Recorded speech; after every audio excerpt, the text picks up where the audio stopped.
මම මේක ටික කාලෙකට කලින් මම මෙච්චර කාලෙකට කරපු මෝඩම එහෙම නැත්නම් නයිම වැඩේ කරා. මට අද කතා කරන්න ඕනේ අන්න ඒක ගැන. මුලින්ම මම try කරේ image compression algorithm එකක් හදන්න.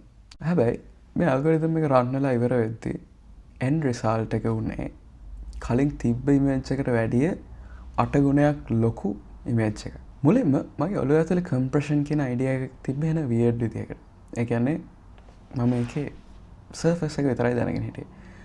මගේ idea එක උනේ data ඇතුලේ repeating patterns තියෙනවනේ අපිට ඒවා වෙන විදිහකට represent කරන්න පුළුවන් නේද කියලා. ඒ අදහස තරමක් දුරට හරි වුණාට ඒ represent කරන විදිහත් එක්ක අපේ end result එක වෙනස් වෙනවා කියලා මම පස්සේ ඉගෙන ගත්තා. මේ encoding වල තියෙන simplest encoding method එක තමයි RLE. එහෙම නැත්නම් run length encoding කියලා කියන්නේ. හරි. idea එක උනේ මෙන්න මේ වගේ characters 16ක string එකක් හිතන්න. අන්න ඒ string එක අපිට මේ පහළලා තියෙන characters 8 string එක විදිහට හරව ගන්න පුළුවන් නම් මේකේ repeating patterns use කරලා මට හිතුනේ ඒ විදිහට අපිට මේකේ size එක අඩු කරගන්න පුළුවන් කියලා. මම මේකෙදි කරපු ලොකුම mistake එක කරේ compression වලදී නෙවෙයි පළවෙනිම step එකේදී. alright. ආයෙත් කියන්න ඕනේ මම දන්නවා කොතනද වැරදුනේ කියලා. හරිද?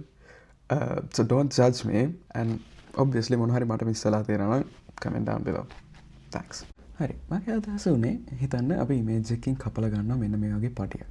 මේ පටියේ තියෙන black and white pixels අර මම කලින් කතා කරපු ABC විදිහට encode කරන්න පුළුවන් නම් මේ algorithm එක හරියන්න ඕනේ නේද කියලා. හරි. මෙතන තමයි මට වැරදිච්ච අනිත් තැන. අපේ දිනදා දකින shapes වල මේ වගේ black and white repeating patterns තිබ්බට photograph එක හැම තිස්සෙම මේ වගේ දිග patterns නැහැ. ඔයාලට මේ පේන images තුනේ වගේ පළවෙනි දෙකේම සාපේක්ෂව දිග patterns තියෙනවා. හැබැයි තුන්වෙනි image එකේ අපිට ඒ වගේ patterns බලා ගන්න බෑ. හරි. මම දැන් කතා කරන්න ඕනේ මම කරපු ලොකුම mistake එක. මම මෙතනදී grayscale සහ black and white කියන එක පටලගෙන තියෙනවා. grayscale වලදී අපිට white වල ඉඳලා black වලට යනකම් range එක colors එක deal කරන්න තියෙනවා. හැබැයි black and white කියන්නේ හරියම binary දෙයක්. එතකොට මම මේ subtle tones ටික මගේ image එක පුරාවට destroy කරගෙන තියෙනවා. compression කියන්නේ file පොඩි කරන trick එකක් නෙවෙයි. ඒක data ඇතුලේ තියෙන patterns හොයන algorithmic ප්‍රශ්නයක්. ඒ ප්‍රශ්නේ නෙවෙයි ගොඩාක් විදිහට විසඳලා තියෙන්නේ. මේ විදිහේ දැනට අපි පාවිච්චි කරන PNG, JPG ඒ වගේ ගොඩක් image file formats මේ වෙද්දී එයාලගේ maximum limit එකට compress වෙලා තියෙනවා. හරි. උදාහරණයක් විදිහට අපි බලමු කොහොමද මේ PNG files මේ compression එක කරගන්නේ කියලා. මෙතනදී එයාලගේ එක එක තියෙන pixel values ඊට එහා පැත්තේ ඉන්න pixel වල values එක්ක අපි local difference එක ගන්නවා. අන්නේ local difference එකෙන් අපිට patterns මවා ගන්න පුළුවන් වෙනවා. අන්නේ patterns use කරලා අපි මේ image එක පුරාවටම තියෙන lines අපි PNG pipeline එකට feed කරගන්නවා. එතනදී PNG කරන්නේ pixels compress කරන එක විතරක් නෙවෙයි. ඒක compress කරන lazy format එකකට reshape කරගන්න එක. මෙතනදී අනිත් වැදගත්ම දේ තමයි lossless සහ lossy compression කියන එක. lossless compression කියන්නේ original file එකම අපිට decompress කරලා අනිත් පැත්තට ගන්න පුළුවන් කියන එක. හැබැයි lossy compression එකේදී කරන්නේ fine details නැති වෙනවා. හැබැයි ඒ වගේම significantly file size එකත් අඩු වෙනවා.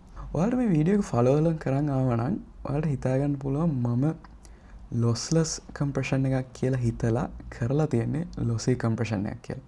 මොකද මම අර grayscale එකේ තියෙන කොම අතරමැදි values ටික හලලා black and white කියන එකට විතරක් මගේ image එක convert කරගෙන තිබ්බා. representation matters. එහෙම නැත්නම් අපි දේවල් ලියන විදිය. අපි දේවල් computer එක ඇතුළේ represent කරන විදිය සෑහෙන වටිනවා, සෑහෙන වැදගත්. මම එහෙම කියන්න හේතුව ඔයාලට බලා ගන්න පුළුවන් මගේ RLE algorithm එකෙන් හම්බෙච්ච result එකෙන් එක value set එකකට bytes 6ක් වැය වෙලා තියෙනවා. ඒ වගේම මම ඒක text file එකක් විදිහට encode නොකර හිටියනම් එතනදී bytes 2යි වැය වෙන්නේ. මෙන්න මේකත් මගේ original file එකට වැඩිය encoded file එකේ size එක වැඩි වෙන්න හේතුවක් කියලා මම හිතාගත්තා. හරි.